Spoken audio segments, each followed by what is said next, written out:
good afternoon. To my fellow graduates, I am ecstatic to be standing here with you today, even if it's not the Hogwarts speech that I had hoped to be giving since I was a child. At orientation, they told us, look to your left. Now look to your right. One of these people will not be sitting next to you at graduation. So I want you to now go ahead and look to your left and look to your right. Whether the statement was true or not, you yourselves are sitting here at UMass Dartmouth's 2016 commencement, and so I want to start off on congratulating you on this huge accomplishment.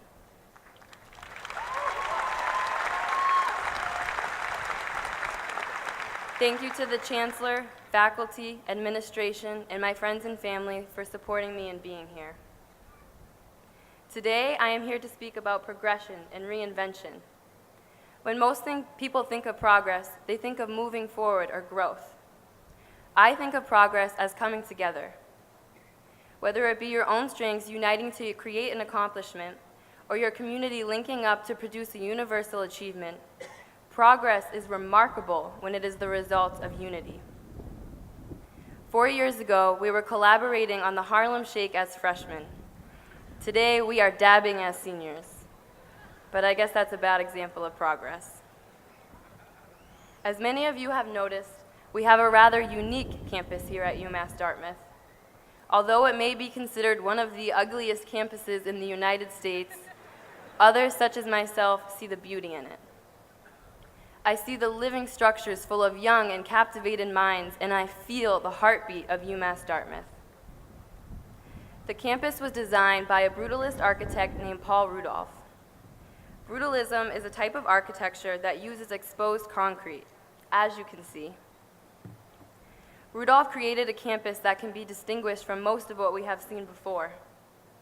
The large windows throughout give those individuals inside the feeling of being outside, and the stairs were made short in height to slow people down and allow them to appreciate the campus more fully.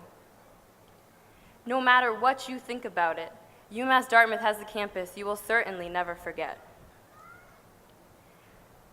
Rudolph believed that his designs could help contribute to social reform, or rather, a movement that aims to make gradual progression. When the Claire T. Carney Library, standing behind me, was recently reconstructed, brutalism was merged with creations of bright and bold colors, creating a wrinkle in time. This project showed us that the greatest method to construct a new, state-of-the-art structure is to take an outdated building, mix it up, and reinvent it for a new age. What brutalist architects loved was the fact that they could mold concrete into any shape. They could essentially take this small product of material and recreate it to make a much more immense and advanced structure. Not only do we see progression and reinvention within the buildings we grew in, but we also see evolution within ourselves. You see, I didn't get the best grades in high school. I often wonder how I got into nursing school. But throughout college, I tutored, was a part of the Honors College, and I stand here before you magna cum laude. Thank you. Nursing school was the biggest challenge of my life. I faded away from friends simply because I didn't have time for them. Every week was finals week. We killed ourselves then to save lives later, and that later is now. I brought these nursing skills with me as I saw development abroad through this university. I was a part of a mission trip that went to Haiti to work in a medical clinic in Blanchard. I saw an impoverished area experiencing distress, and although little compared to the bigger picture, I watched the progress we implemented that week by promoting wellness, providing education, and striving to administer whole life improvement. If I was able to see all of that in 1 week, imagine the advancements Haiti will make in the long run. Now let's look at the progress here at UMass Dartmouth. Last summer, 4 engineering students traveled to Panama through UMass Dartmouth's Engineers Without Borders chapter as part of a 6-year project to help a village rehabilitate their water distribution system.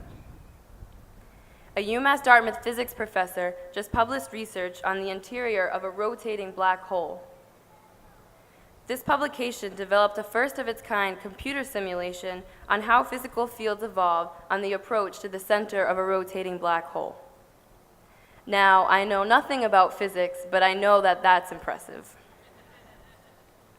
UMass Dartmouth was recently officially designated as a National Doctoral Research University.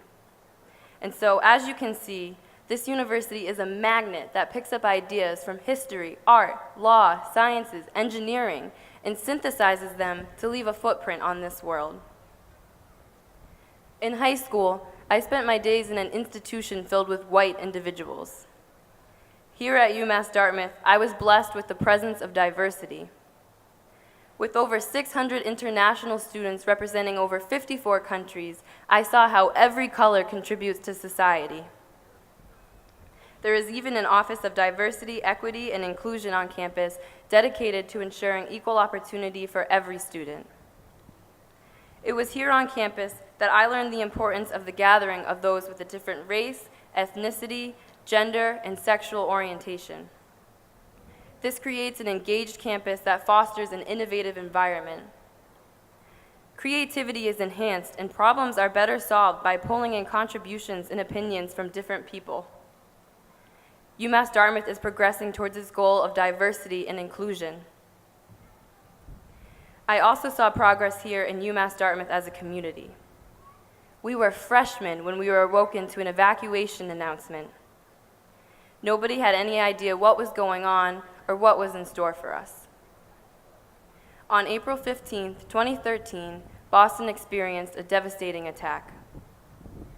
The Boston Marathon, an event that symbolizes strength and determination, was the victim of violence. So many people were injured and lost. These were our friends, our families, and our loved ones. It turns out one of our own, a student here at UMass Dartmouth, was one of the terrorists. We were shocked and appalled that a Corsair could do something like this. Someone that we sat with in class, someone that we trusted bled blue and gold just like ourselves, had committed an act that can never be forgiven. When we returned to campus, the media was everywhere. It was hard to adjust back to our daily routines. There was an eerie mist in the air and a dooming fog that hung over all of us. However, I was shocked at how fast UMass Dartmouth came together. The school did everything in its power to make us feel back at home and as one. Instead of crumbling in this time of sadness, UMass Dartmouth progressed as a community and it became stronger. So, I ask you to reflect on what you have accomplished here at UMass Dartmouth. Give yourself a big pat on the back. You did it.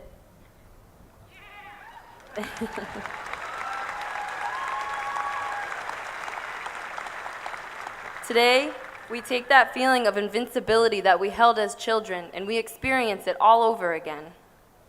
Some of us here took 5 years to graduate, some of us 6, and for some of us it took a while to decide on our major, but we are all here. Today is a celebratory time, a day to mark a new phase in our lives. I urge you to take UMass Dartmouth with you wherever you may go and to now apply your degree to the world. It went by in the blink of an eye. We are all made up of Chipotle bowls, the scallywagon, the never-ending wind, the ceaseless speeches from Mass Purg, and the Humans vs. Zombies Club. Take this message with you on the rest of your journey. In each chapter of your life, you are always changing for the better. Rudolph created the classrooms that you have sat in for the past 4 years to represent progression.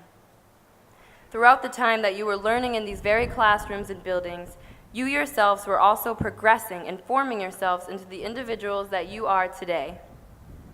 And just like the concrete that was used to make those very classrooms, you will always continue to mold and reinvent yourselves. Remember, you are always a work of progress, but you are also always a work of art. Never stop building, whether you are building upon yourself, building upon a country in need, or building upon your community. Always remember to endure through the hardships, and never forget that you are the rose that grew from the concrete jungle, literally. The concrete is in your soul. Thank you.